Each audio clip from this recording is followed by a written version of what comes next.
di dalam hati kita selama ini kita menyangka tidak mungkin aku ini Satrio Paningit. Karena prasangka-prasangka kita yang seperti itu, maka kita pun dijauhkan dari memahami Tuhannya. Kita dijauhkan dari pelajaran-pelajaran babagan hati. Kita dijauhkan dari pelajaran-pelajaran babagan batin. Kita dijauhkan dari pelajaran-pelajaran berketuhanan, dan kita dijauhkan dari Islam, yakni dijauhkan dari jalan keselamatan, dijauhkan dari jalan kepasrahan, dijauhkan dari jalan penyerahan kepada Tuhan yang telah menciptakan kita.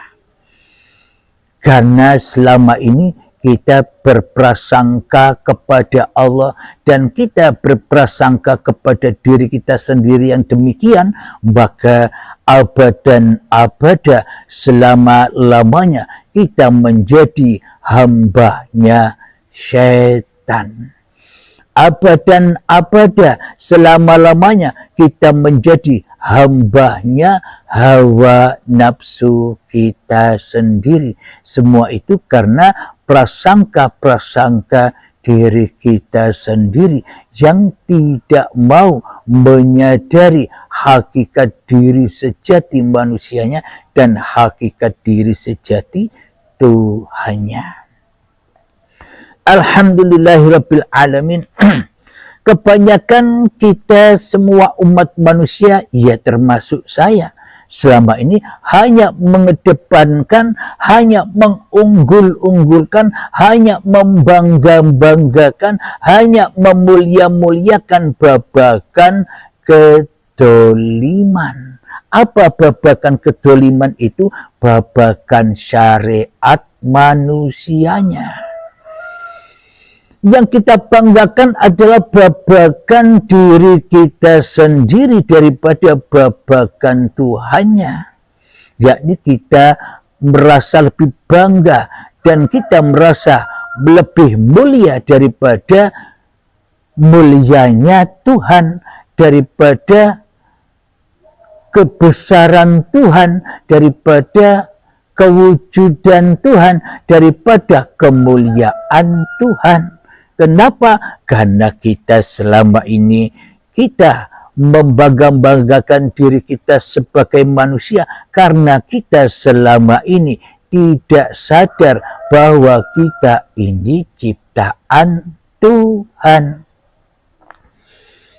Selama ini kita bersudut pandang hanya syariat saja, syariat kemanusiaan, syariat manungsane, seolah-olah manusianya bisa bersyariat sendiri tanpa Tuhan. Dan seolah-olah Tuhan itu tak bisa bersyariat. Itulah tuduhan-tuduhan kita, itulah prasangka-prasangka kita kepada Tuhan yang telah menciptakan kita. Seolah-olah di dalam hati kita, kita menjadi Tuhan-Tuhan sendiri atas diri kita. Tuhan-Tuhan yang merasa memiliki hidup, Tuhan-Tuhan yang merasa memiliki raga, Tuhan-Tuhan yang merasa memiliki syariat-syariat yang berlaku di dalam diri kita, apapun agamanya, apapun golongannya, apapun alirannya, selagi manusianya masih wujud menjadi manusia di hati kita, maka kehidupan, maka badan, maka seluruh syariat-syariat yang kita kerjakan, maka itu semuanya kezaliman, itu semuanya lembah-lembahnya dosa, itu semuanya ahlun nar, ahli neraka, ahli terbakar, ahli kezaliman.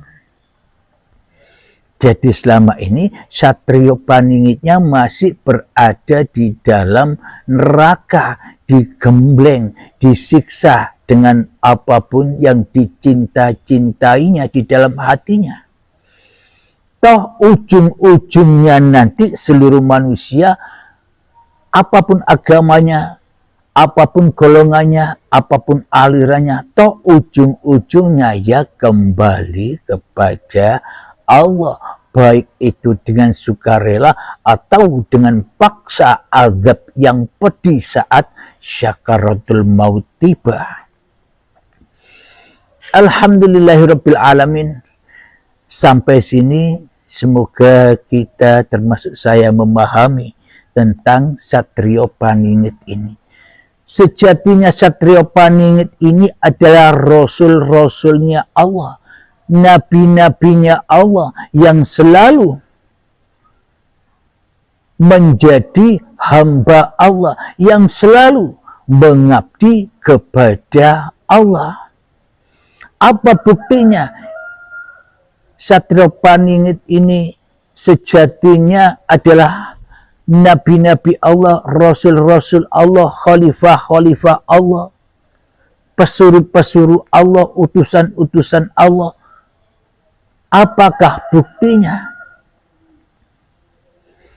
Bukti bahwa seluruh manusia ini adalah para nabi Allah, para utusan Allah, para khalifah Allah, para rasul-rasulnya Allah, para pesuruh-pesuruh Allah. Buktinya apa? Buktinya kita semua umat manusia diciptakan Tuhan yang Esa, Tuhan yang sama. Tidak ada Tuhan selain yang mewujudkan kita semua. Apapun agama kita, baik Nasrani, Muslimin, Yahudi, Majusi, Hindu, Buddha, Konghucu, seluruh manusia ini sejatinya khalifahnya Allah, rasul-rasulnya Allah, utusan-utusan Allah, Imam Mahdinya Allah. Berhubung manusianya selama ini belum menyadarinya bahwa dirinya adalah utusan Allah, bahwa dirinya adalah ciptaan Allah, bahwa dirinya adalah rasul-rasul Allah, bahwa dirinya adalah Imam Mahdinya Allah, Imam Mahdinya Tuhan, yang mana diperuntukkan untuk memberantas angkara murka yang ada di dalam setiap jiwa-jiwa manusianya. Karena kita tidak menyadari itu, maka selamanya kita hanyalah menjadi Satrio Paningitnya, hanyalah menjadi rasul-rasulnya, hanyalah menjadi nabi-nabinya, hanyalah menjadi utusan-utusannya, hanyalah menjadi pesuruh-pesuruhnya, hanyalah menjadi budak-budaknya iblis dan setan. Karena kita selama ini tidak menyadari di dalam hati kita bahwa kita ini loh ada yang menciptakan, bahwa kita ini loh ada yang mewujudkan, bahwa kita ini loh ada yang menghidupi, bahwa kita ini loh ada yang menggerakkan, bahwa kita ini loh ada yang menguasai. Selama ini kita tidak sadar itu. Marilah para sahabatku, wahai seluruh manusia, bangkitkan Satrio Paningitmu, bangkitkan Al-Mahdi yang telah lama tidur di dalam dada-dadamu, bangkitkan kerasulanmu di dalam dadamu, bangkitkan bahwa dirimu itu hanyalah utusan-utusan Tuhanmu yang telah menciptakan kamu. Bukan rasul dan bukan utusan setan, bukan rasul dan bukan utusan hawa nafsumu dewe-dewe.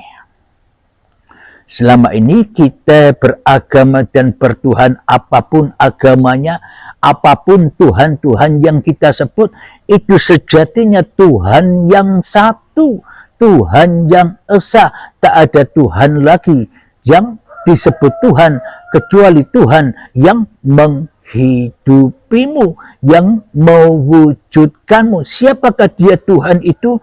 Bismillahirrahmanirrahim. Allahu la ilaha illa huwal hayyul qayyum.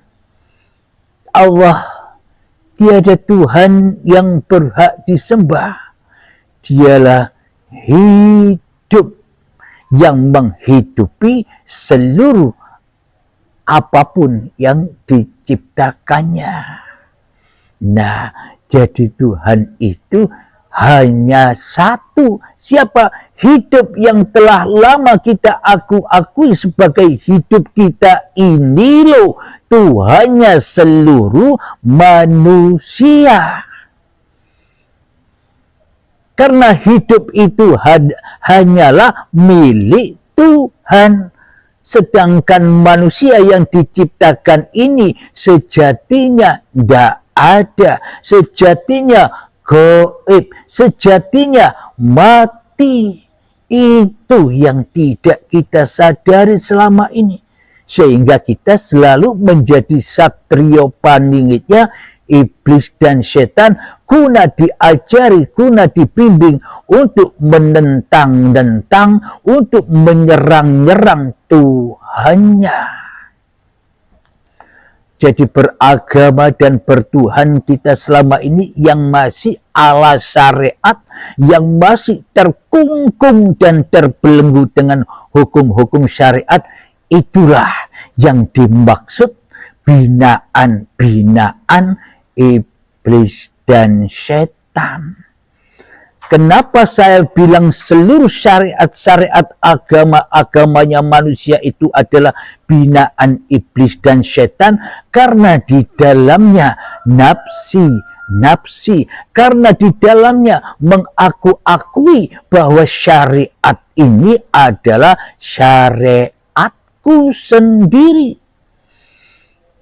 Pergerakan apa yang kulakukan di dalam hidup dan badan ini, ya karep dan kehendakku dewe-dewe. Sehingga akan menjadi kontradiksi, sehingga akan menjadi permusuhan-permusuhan antar manusia, permusuhan-permusuhan antar umat beragama, permusuhan-permusuhan antar golongan, permusuhan-permusuhan antar aliran. Kenapa? Karena semuanya masih beragamakan ala iblis dan setan, yang mana syariat-syariatnya masih pulang, masih kembali rojiun kepada iblis dan setan. Syariat-syariat yang kita lakukan selama ini kan kembali bukan kepada Allah, tapi kembali kepada hawa nafsu kita sendiri. Itulah yang dimaksud agama-agama apapun yang ada di dunia ini, ketika kita masih merasa wujud jadi Tuhan di dalam hati kita, ketika Allahnya, Tuhannya masih tak ada, masih gaib, maka selamanya syariat-syariat yang kita kerjakan adalah syariatnya iblis, syariatnya hawa nafsu, sehingga kita mudah disulut api adu domba antara umat beragama, sehingga kita mudah disulut api, yakni api adu domba antar golongan, disulut api adu domba antar aliran-aliran, saling menjelek-jelekkan aliran satu dengan aliran yang lain, saling menjelek-jelekkan golongan satu dengan golongan yang lain, saling mengejek-ejek, saling menjelek-jelekkan agama satu dengan agama lain. Itulah buktinya bahwa kita selama ini menjadi satrio paningitnya, menjadi anak didiknya iblis dan setan. Alhamdulillahirabbil alamin. Semoga saya pribadi dan semoga kita semua memahami ini. Alhamdulillahirabbil alamin. Itulah sekilas tentang satrio paningit yang mana kita wajib, umat manusia ini menyadari bahwa kita selama ini telah disembunyikan oleh iblis dan setan, supaya tetap kumpul iblis dan setan di dalam anar, di dalam nerakanya Allah yang dihuni oleh iblis dan setan. Oh, ternyata iblis dan setan itu awakku dewe. Selama awakku dewe, selama diriku masih ada, maka selamanya ya disiksa di dalam kehidupan dunia ini. Disiksa dengan apa-apa yang kita cinta-cintai, disiksa dengan apa yang kita bangga-banggakan, disiksa dengan apa yang kita mulia-muliakan. Kita disiksa, diadab dengan api-api yang tak berasap di dalamnya. Itulah azab neraka itu. Kenapa? Karena akhiratnya masih di dalam neraka. Karena akhir segala laku di dalam aktivitasnya berakhir kepada hawa nafsunya, berakhir kepada linnas, kepada linapsinya, atas semua syariat-syariat yang dikerjakannya. Jadi Satrio Paningit yang sudah lulus, yang sudah keluar dari penjara, Satrio Paningit yang sudah lulus dan keluar dari masa-masa kejahiliaannya, masa-masa kebodohannya, masa-masa kezalimannya, maka ia lulus keluar memberontak kerajaan iblisnya, yakni hijrah dari alam kegelapan kepada alam yang terang benderang. Yakni apa? Bangkitnya dari kematiannya, bangkit kesadarannya di dalam bertuhan. Itulah yang dimaksud Satrio Paningit itu, yakni sesungguhnya kita semua ini adalah Nabi Allah, Rasul Allah, utusan Allah, Khalifah Allah, ciptaan Allah, digerakkan Allah. Itulah Satrio Paningit yang sudah menyadari bahwa dirinya adalah titisan, bahwa dirinya adalah titipan Tuhannya. Gimana kira-kira, wahai Satrio Paningit seluruh jagat raya ini, apakah Anda semua, wahai umat manusia, sudah sadar bahwa Anda, bahwa kita semua ini hanyalah titisan Tuhan, bahwa kita ini semua adalah titipan Tuhan, bahwa kita semua ini hanyalah wakil-wakil Tuhan. Tidak boleh jadi ketuanya Tuhan, tapi harus jadi wakilnya Tuhan. Tapi selama ini kita di dalam kehidupan ini jadi ketuanya Tuhan, sok menjaga Tuhannya, sok membela Tuhannya. Dikira siapa Tuhan itu kok harus dijaga? Dikira siapa Tuhan itu kok harus dibela? Mestinya yang dijaga, mestinya yang dibela kan kita sebagai ciptaannya, yang dijaga Tuhannya. Jadi iman dan akidah kita selama ini terbalik-balik, tapi kita tidak sadar. Kenapa? Karena kita sudah menjadi Satrio Paningit, karena kita sudah menjadi anak didiknya, karena kita selama ini sudah menjadi budak-budaknya iblis dan setan, sehingga kita buta tuli dengan kesadaran yang seperti dipaparkan di uripe Allah ini. Alhamdulillahirabbil alamin.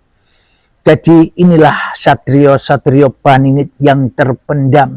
Inilah Al-Mahdi yang terpendam. Jadi jangan menunggu Satrio Paningit yang masih menghayal di luar itu.